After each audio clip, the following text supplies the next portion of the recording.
Sir বলার তো কোনো কারণ নেই আমাদের, ঠিক আছে। আমাদের কী বলবো, ইনকোয়ারি টোটালটা ইনকোয়ারি বিষয়। আর বিশেষ করে আমাদের ফোন কল যখন গেছে, ফোন কল পাওয়ার সঙ্গে সঙ্গে আমরা নির্দিষ্ট স্থানে চলে এসেছি, ঠিক আছে। এসে আমরা ঢোকার কোনো প্লেস পাচ্ছিলাম না, ঠিক আছে। তো আমরা ল্যাডার লাগিয়ে পাঁচিলে উঠেছি, পাঁচিল থেকে আবার ল্যাডার লাগিয়ে আমরা নিচে এসে সঙ্গে সঙ্গে তৎক্ষণাৎ কাজ করা শুরু করে দিয়েছি।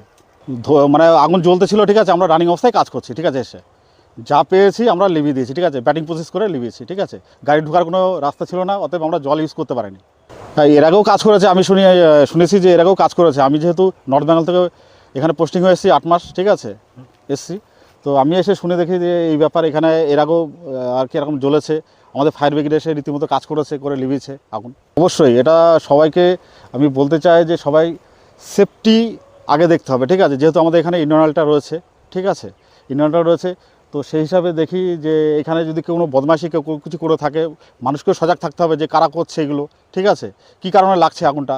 হ্যাঁ, দমকল তো টোটালটা ইনকোয়ারি, পুলিশ আছে, ফায়ার ব্রিগেড আছে, টোটালটা ইনকোয়ারি বিষয়। আমরা সঠিক তদন্ত না হলে কিছু বলতে পারবো না। মোটামুটি 1 ঘন্টার ওপরে, 1.5 ঘন্টা, প্রায় 1.5 ঘন্টা। কোনো রকম জল ইউজ হয়নি? না, জল ইউজ করতে পারি না আমরা। সাইডে স্ক্রাফটের মারুতি শোরুম ছিল ওইখানে আমরা জল ইউজ করছি সাইডটা, যাতে আগুন যাতে না যায়, ঠিক আছে। সাইডগুলো জল দিয়েছি।